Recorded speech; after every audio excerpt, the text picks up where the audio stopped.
interprète ça? Voilà, merci. Comment nous, on interprète à notre niveau la chair? Alors, je vais lire rapidement pour... et maman m'a dit qu'il n'a pas tout suivi. Le point A, la chair, c'est la nature humaine privée de l'esprit de Dieu. La nature humaine, c'était le point là. La chair, c'est la nature humaine privée de l'esprit de Dieu, dominée par les appétits qui asservissent les facultés intellectuelles, les sentiments, la volonté et aussi le corps. Alors, le verset, je viens déjà de donner. Je ne veux pas le lire pour passer au cours d'aujourd'hui. Donc, je continue. Dans ce sens, le mot chair désigne l'être humain tout entier, le moi incapable de faire le bien sur lequel, avec Paul, nous devons perdre toutes nos illusions. Cette chair existe encore chez le chrétien et ne peut être ni convertie, ni améliorée, ni sanctifiée. Il faut qu'elle soit assujettie, tenue en échec, en réalité crucifiée par la soumission à la présence et à la puissance de l'Esprit Saint. Car l'homme régénéré a désormais deux natures, la chair et l'esprit. Dans un arbre greffé, la vieille nature est encore là, crucifiée en quelque sorte pour porter la nouvelle nature, seule capable de produire des bons fruits si nous nous livrons par la foi et l'obéissance au Seigneur qui fait de nous son temple. L'Esprit manifestera sa victoire sur la chair et portera son fruit à la gloire de Dieu. Alors, j'étais en train de dire la fois passée que un homme, un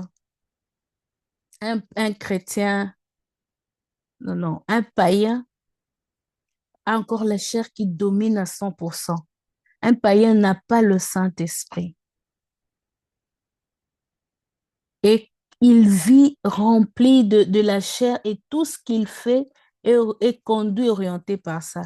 Mais un chrétien, par contre, et un chrétien charnel comme un chrétien rempli du Saint-Esprit ont aussi la chair comme le païen.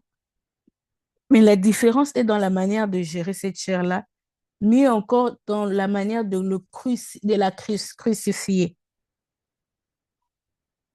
La chair ne quitte pas. La chair, c'est le centre des mauvais désirs que l'être humain que l'être humain veut.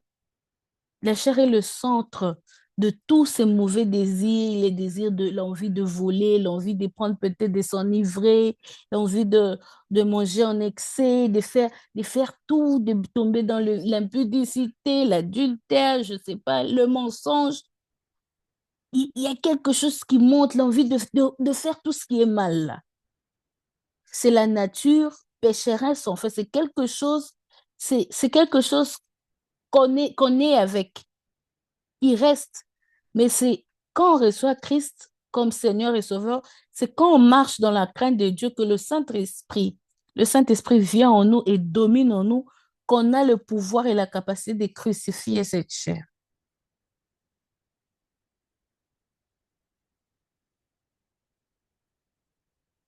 C'est pourquoi on dit l'homme régénéré a désormais deux natures, la chair et l'esprit.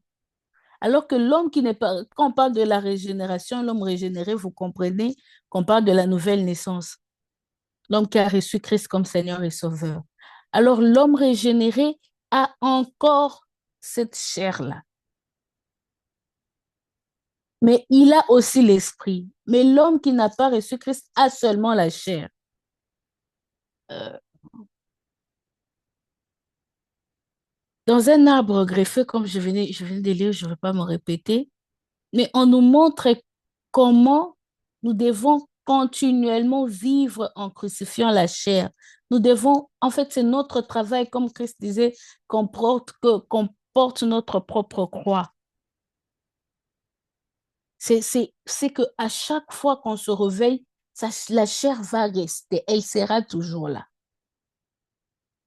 Mais c'est en Christ que nous devons être conscients du pouvoir que nous avons pour crucifier et vraiment le mettre, l'assujettir.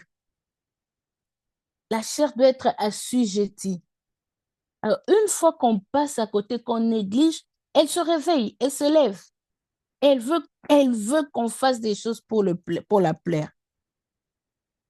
C'est pourquoi tu vas voir, malgré qu'une personne est chrétienne, malgré qu'une personne est remplie du Saint-Esprit, il y a des pensées où il y a quelque chose. Quand je dis pensée, je ne parle pas de péché en pensée. Je parle de quelque chose qui te traverse comme ça. Tu sens vraiment que ça, c'est une tentation. Ou tu sens que ton corps désire quelque chose qui est contre la volonté de Dieu. Ta chair, pour mieux dire. Ce n'est pas un péché tant que tu ne l'as pas commis, même en pensée. Mais ça révèle en fait la nature là, de la chair qui est en chaque être humain. Et c'est pourquoi je disais, le chrétien rempli du Saint-Esprit, les païens, le chrétien charnel ont tous les mêmes tentations. Ils ont tous les mêmes problèmes, chacun bien sûr, parce qu'il y a certains, pour eux, par exemple, l'alcool ne dit rien, même quand il était encore païen, il n'aimait pas prendre l'alcool. Mais pour d'autres, c'est vraiment autre chose. Ils n'arrivent pas, comme la cigarette, ainsi de suite. Mais chacun a ses penchants, a ses côtés-là où vraiment, on dit que là, c'est la faiblesse de la personne, comme certains aiment l'appeler. Mais chaque être humain a ce côté-là charnel, a ce côté-là, il affaiblit.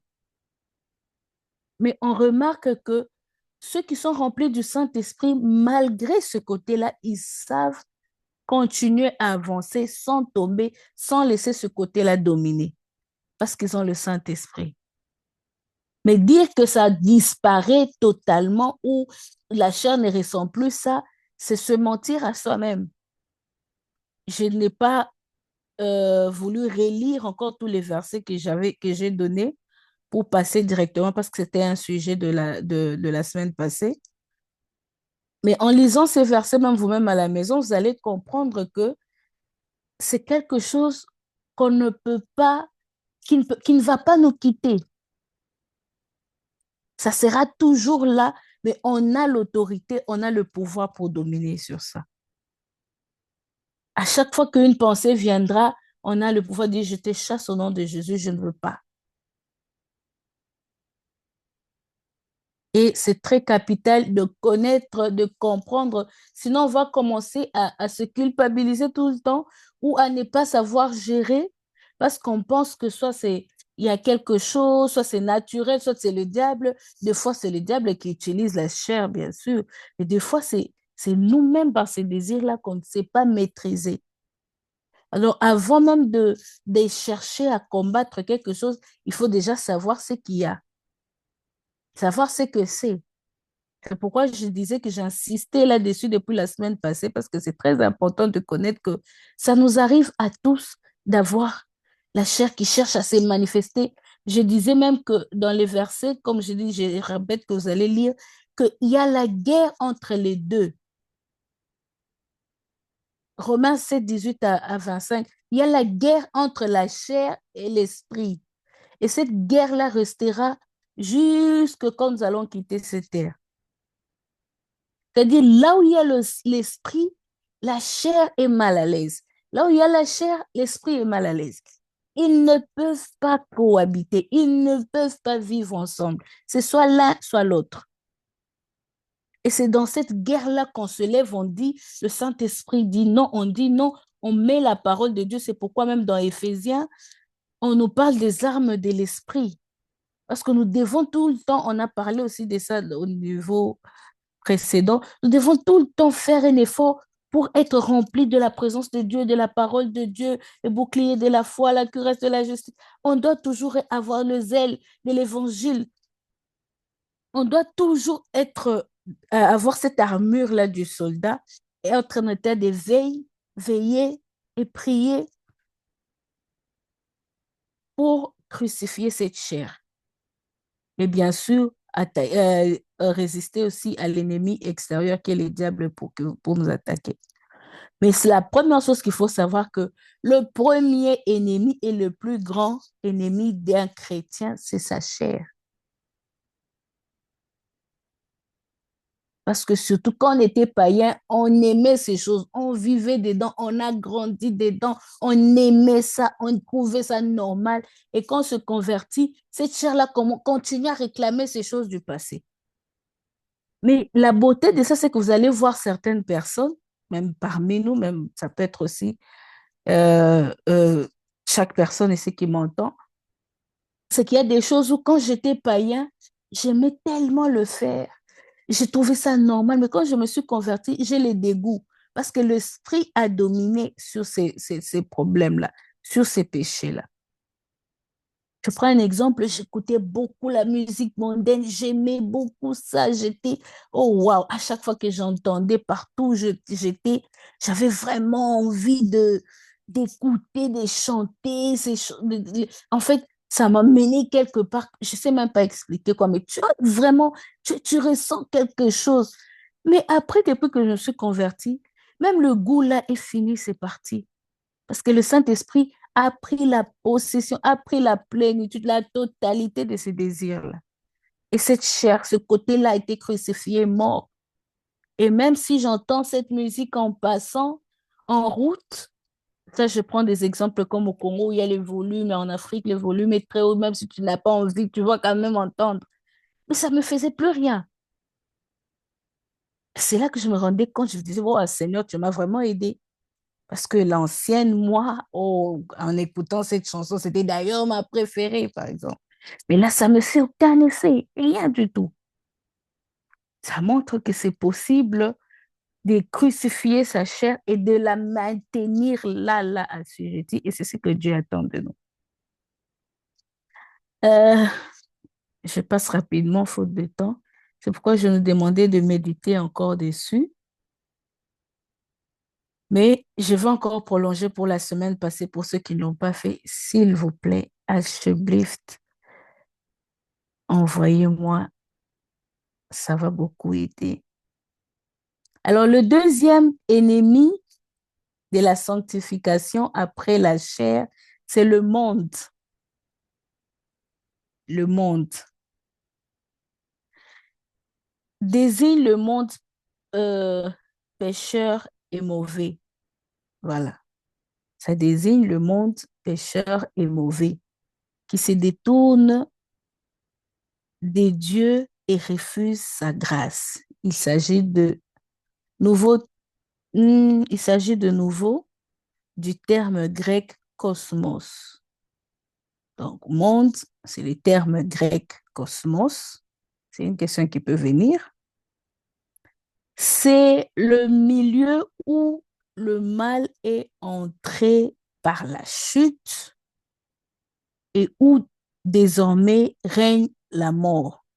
Les milieux, donc les lieux, l'endroit, là où le mal est entré par la chute et il règne, les mal règnent, là le mal prend vraiment comment le dire, prend l'autorité, domine, voilà, où le mal domine le monde. C'est pourquoi, comme par un seul homme, le péché est entré dans le monde et par le péché, la mort, et qu'ainsi la mort s'est étendue sur tous les hommes parce que tous ont péché. Romains 5, 12. C'est clair, on nous montre déjà, c'est d'ailleurs un mot qui est connu, le monde, mais si on nous montre, au-delà de la définition qu'on a déjà du dictionnaire, on nous montre que c'est dans ces milieux-là, dans ce monde, que le mal est entré et a pris place, a dominé. Le mal est entré, s'est installé. Et il est devenu le premier ennemi de la sanctification. Parce que quand on voit le monde, on voit tous les aspects de la vie humaine. Là, je mets un peu de côté le côté spirituel. Donc, les restes, parce qu'il y a aussi, quand je parle du côté spirituel, je parle du christianisme. Parce qu'on peut parler du spirituel sans parler du christianisme. Alors, tous les restes là, c'est ça qu'on appelle le monde. Tout ce qui vit, vivre, une façon de dire, mais sans Dieu. Tout ce qui existe sans Dieu. Professionnel, je ne sais pas, loisirs, culture, tradition, je, même religion, parce qu'il y a des religions comme ça, c'est rempli de charnel, rempli du monde, mais il n'y a rien de Dieu dedans. Tout ça, c'est là que réside vraiment le péché. Et la Bible nous dit encore dans Jean 5:9, attendez, je donne Éphésiens 2:2, Jean 5:9, sorry, 1 Jean 5:9. Et puis Jean 12:31, donc 5:9, c'est 1 Jean. Tous les pécheurs marchent selon le train de ce monde. Tous les pécheurs marchent selon le train de ce monde, qui est tout entier sous la puissance du malin. Ces versets disent ce que je suis en train de lire.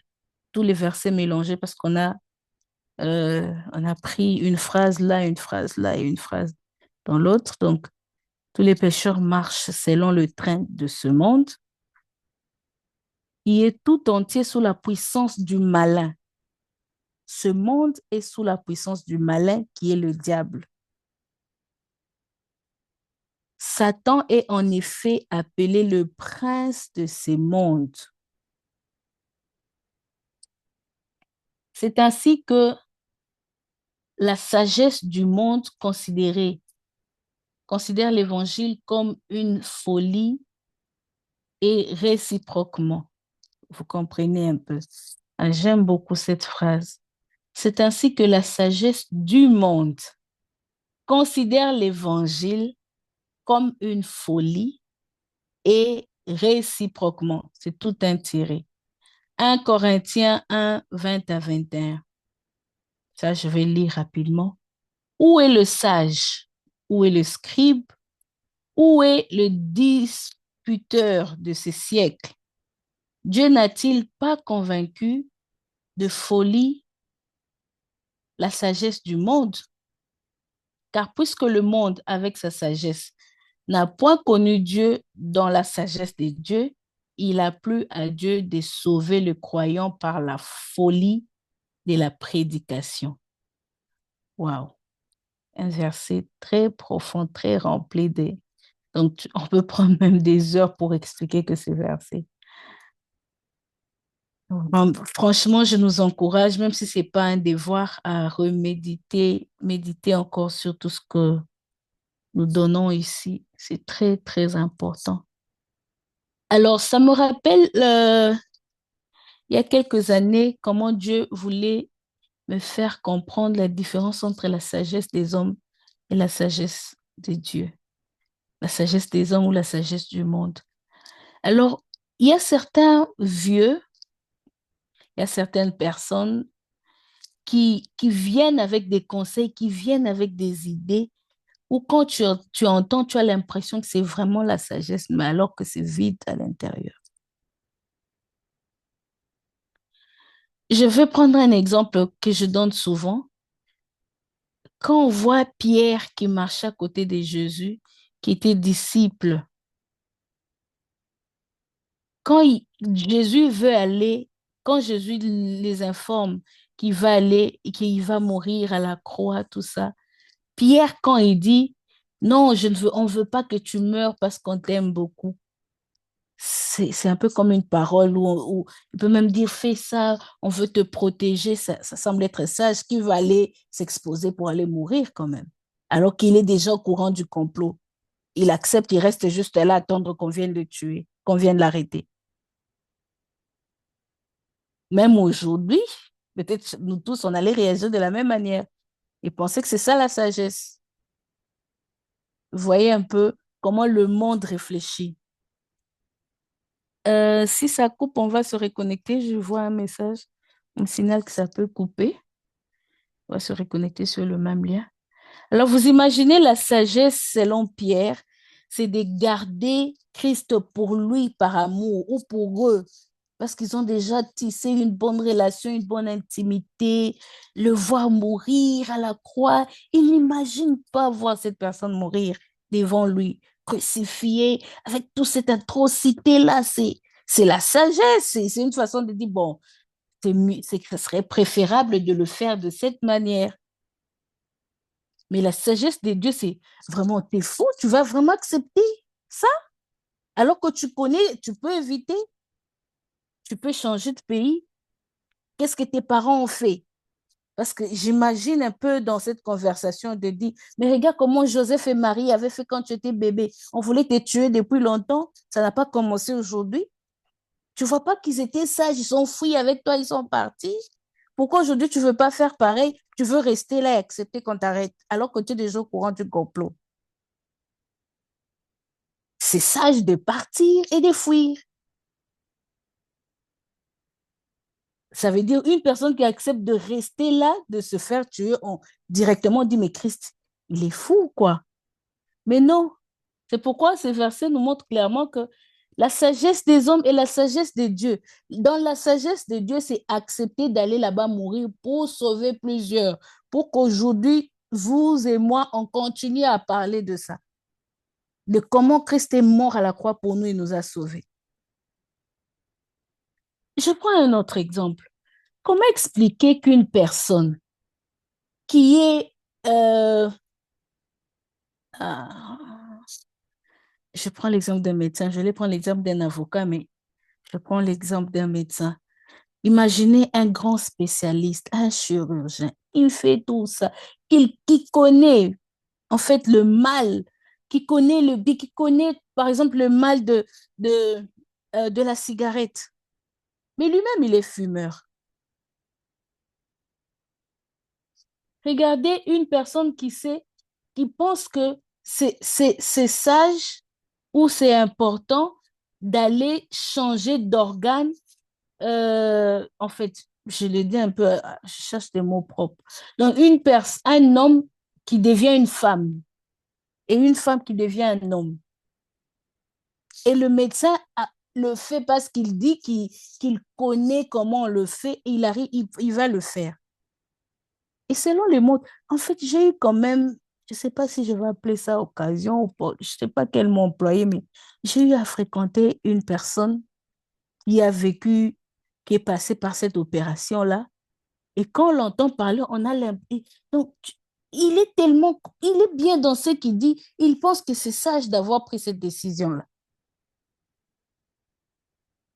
Et le médecin qui l'a accompagné a des arguments pour appuyer cet acte-là. Mais selon Dieu, c'est pas ça la sagesse.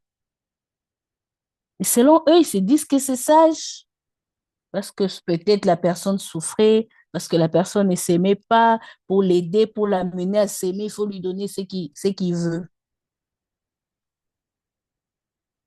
C'est pour... Et dans plusieurs exemples comme ça, on arrive à comprendre que la sagesse, c'est autre chose. Je prends un autre exemple dans mon cas. Là, c'est maintenant, c'est vraiment personnel. Avant de me marier, j'ai passé un temps où ma famille voulait d'abord que je vienne en Europe, que je ne me marie pas avant, quand j'étais au Congo. Alors tout le monde insistait, on me disait même de ne pas me fiancer là-bas, de ne pas avoir de relation là-bas parce que je dois attendre. Ici, tout va bien se passer. Alors au début, j'ai accepté. Et la personne qui me disait, je la respectais tellement que pour moi, c'était ça la sagesse. Alors, quand mon mari, la personne qui est mon mari aujourd'hui, se présente dans mon pays, au Congo aussi, ça contredit en fait ce que mes parents me disaient. Alors, ils disent non, ce n'est pas bien, tu ne dois pas le faire parce que toi, ta place est ici, c'est sage d'attendre, de venir d'abord. Alors que dans la sagesse de Dieu, c'était là le moment. Il fallait que j'accepte là où j'étais. Et c'est Dieu qui allait organiser les choses pour nous amener ensemble ici. Mais il fallait quand même faire un choix. Selon eux, c'était bon. Quand on regardait le monsieur, on se disait, mais il n'a rien, comment il va te nourrir? Il habite encore chez sa grande sœur, il est tout ça, tout ça. Non, on ne veut pas de lui parce qu'on veut te protéger. Parce on ne veut que le bien, on te protège, on te donne tout ce que tu veux. Donc, on veut, quand on te dit ça, tu as l'impression que c'est vraiment par amour, que c'est pour ton bien, on te protège, on est vraiment, on veut quelque chose de bien en fait. Mais en réalité, c'est pas ce que Dieu voulait. Alors, quand je rentre des années en arrière, je me dis, si j'avais écouté mes parents, parce que tous les démarches qu'on faisait avec eux ne marchaient pas, 10 ans déjà avant, donc j'allais continuer à me retrouver dans cette situation-là chez les parents en ayant perdu l'homme que Dieu m'avait envoyé. C'est après, maintenant que je me rends compte que, en fait, j'allais vraiment passer à côté si j'avais écouté. Mais heureusement qu'en ce moment-là, j'ai demandé la volonté de Dieu. Je ne voulais pas écouter d'abord mes parents, mais je voulais d'abord écouter Dieu. Alors, c'était vraiment un grand problème où ils ont carrément refusé. Certains, même le jour du mariage, ils ont fermé leur téléphone. Donc, ils n'ont même pas voulu être là, ni de près ni de loin. Et Dieu m'a dit, continue comme ça. Mais c'est après que la réconciliation vient se faire, mais j'ai reçu ce que Dieu m'avait donné, ce que Dieu avait envoyé en ce moment-là. Amen. Le pardon, on a tout arrangé, mais j'ai gardé ce que Dieu m'avait envoyé. Mais si je m'étais dit, la sagesse, parce que certains ont dit, oh, honore ton père et ta mère, c'est différent, c'est pas la même chose. Je respecte, mais Dieu m'a dit, c'est que vous vous dites là, c'est pas ça mon chemin.